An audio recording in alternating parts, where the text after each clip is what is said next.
I like to call this lesson the interview and beyond. Remember, before, during, and after the interview, you want to be the strongest candidate. The interview is the opportunity for you to present your qualifications and experience.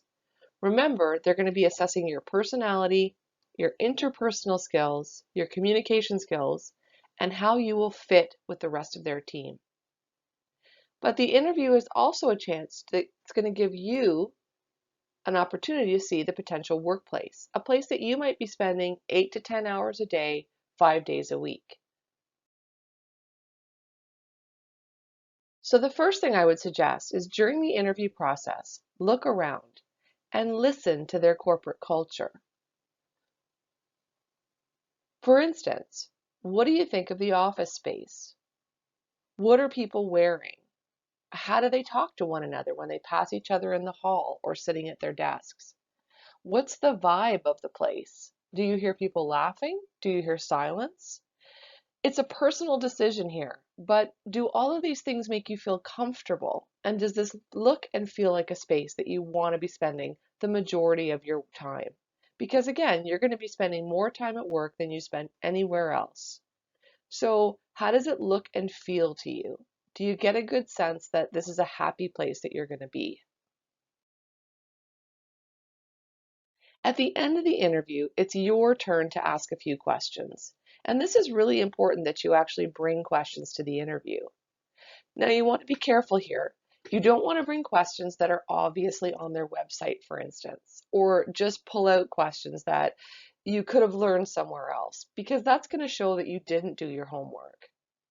But the ability to ask questions is one way that you can learn more about the organization and more about the possible position that you might be taking on.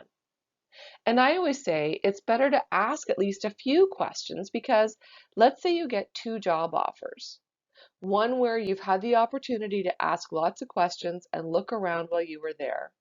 And another where, let's say you did a Zoom call interview and you didn't get an opportunity to ask any questions. How would you know which job is the right job for you to choose? Well, you wouldn't. You could make a very bad decision because you just don't have all the information that you could. So think about this as your opportunity to do some more homework and some more digging about, excuse me, whether this is going to be a good position and organization for you. So I've divided these up. There are what I would call general questions that you can ask, and then there are something called defining questions that you can ask. So general questions, I would always start the sentence with, if I am hired. You don't want to assume that you've got the job, but you certainly want to be positive in your outlook. If I'm hired, will there be a formal training program or on-the-job training? If I was a candidate, I would want to know this. How much are they going to invest in me? Or are they just going to put me in a cubicle and say, hopefully you're here at the end of the day? So will there be some kind of training program or how does the training work? If I'm hired, who will my immediate supervisor be? And can you tell me about his or her management style? Now, your immediate supervisor might be someone who's part of the interview process, but maybe not. So it's good to find out what's their management style and would you have the opportunity to meet them or even talk a little bit about how they manage people. If I'm hired, what are some of the day-to-day things I'll have the opportunity to manage? I could even ask the question of, if I'm hired, can you tell me about what a typical day looks like?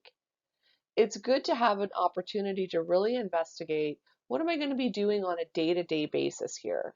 What are the types of things I'm going to be involved with? And so then if I'm hired, what's the average day for someone in this position? So what does it look like on a Tuesday morning when I come into the office? What are the types of things I do in the morning? Are there regular things that I do every day?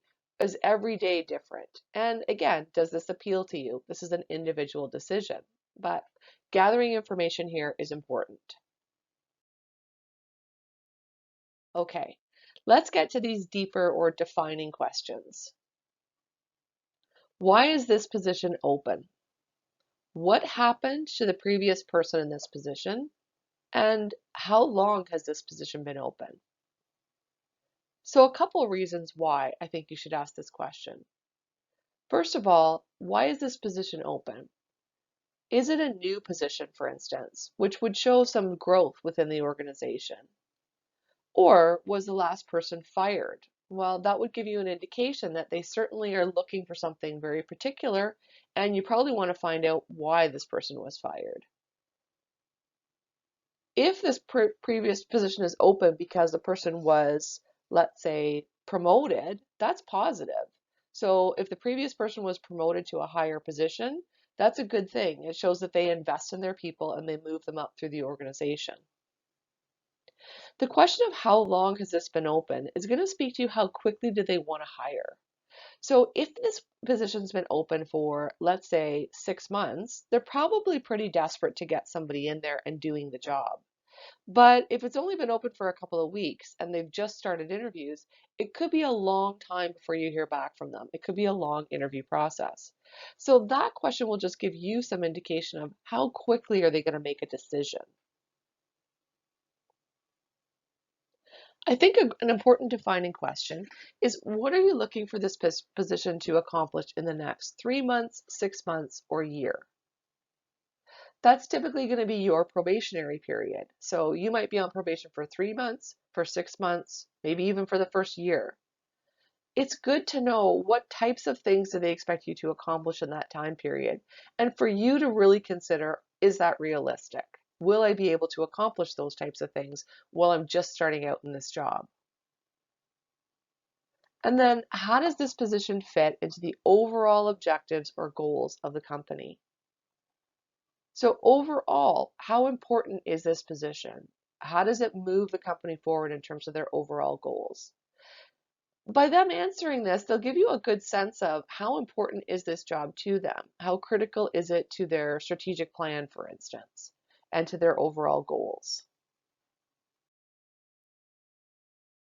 A few more that I would suggest you ask. What are the key skills you're looking for in the person selected? Now, it's important how you approach this question. Of course, you have the job posting and you've done your homework, so you know what the overall skills are. They've given you a laundry list of skills. But this is an important time for you to ask, what are perhaps the top 3 skills you're looking for in terms of the person selected? This will speak to your ability to negotiate when the job offer comes in. If, for instance, they say communication, teamwork, and leadership are the 3 top skills that we're looking for, and you think to yourself, check, check, check, I have all of those skills. Well, then when the job offer comes in, you know that you have the ability to negotiate a little bit because you meet the criteria exactly of what they're looking for.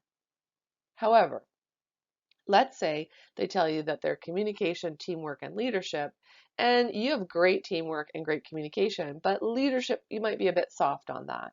Well, again, then you know that you check some of that box, but perhaps your position is not as strong when it comes to negotiation. We're going to be talking soon about the job offer and what you can negotiate, but this defining question is important to know, to ask them, do you meet all the criteria of what they're looking for? I like to know what the general management style of the organization is. And what I mean by that is it like a laissez-faire type management style where it's very hands-off and people are free to make their own decisions and do what they want, and decide how they want to spend their time, how they organize their projects and tasks? Is it more of a hands-on management style? And overall, how is the style communicated through the organization? What are the characteristics of a successful employee within your organization? This will give you a good sense, again, about your fit within the company. Do you meet these characteristics that they're looking for? At the end of the interview, there's a few important things that you want to make sure you ask. It's appropriate, and definitely you should ask when a decision will be made. This is just important for you. So for instance, if you finish the interview, you've asked your questions, it's appropriate for you to say, when exactly will a decision be made, or where are you in the interview process? This gives you an indication that if you don't hear anything from them for a couple of weeks, Maybe you've been told that the decision process is going to be a long one. It could be a few months, for instance. And so you don't need to wait on pins and needles for them to call. The other reason why it's important for you personally to know this is, let's say another job offer comes in, maybe one that you're not quite as happy with, and it comes in quickly. But you know the job that you really wanted is going to be a long decision process. Well, then you would be able to follow up with them and let them know that you might be in a position to accept another offer, but you want to maybe wait to see what their offer is going to be if there's one coming. You get my general idea here. You can also ask how many candidates are being interviewed or considered for the position. I like to ask this question personally because this gives me an idea of how many people am I up against. So for instance, if I'm going into the job interview and they say, oh, we're interviewing 6 people for this position, I know my chances are 1 in 6. Maybe they're not great, but they're not too bad.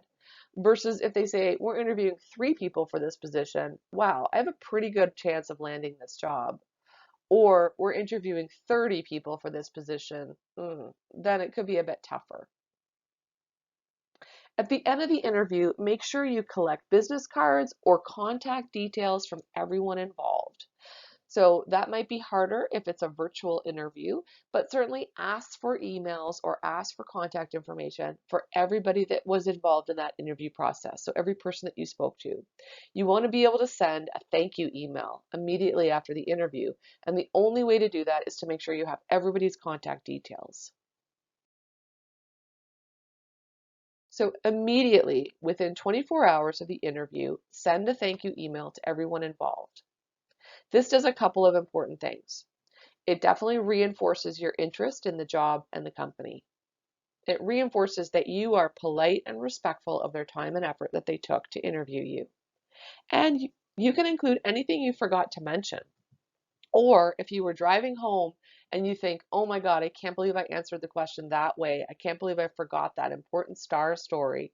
This is an opportunity for you to clean up any mistakes that you made. And of course, it demonstrates your amazing communication skills. Let me show you a sample of a thank you email. You're always going to use a professional subject line, so start with something like thank you and your name and the title. For instance, thank you job title, thank you my first name and last name and job title, or thank you job title, first name and last name. You want to be clear about why it is you're emailing them. You want to keep it brief, make sure that there are no errors at all. Just like your resume and cover letter, it needs to be perfect. Here's one.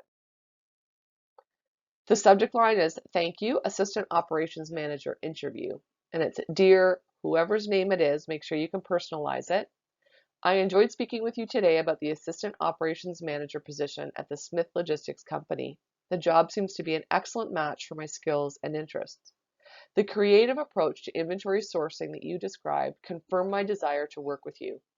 In addition to my enthusiasm, I will bring to the position strong writing skills, assertiveness, and the ability to encourage others to work cooperatively with the department. I appreciate the time you took to interview me. I'm very interested in working for you and look forward to hearing from you regarding this position. Sincerely, then your name, your email address, and again, your full information. And I would include your LinkedIn and your portfolio website.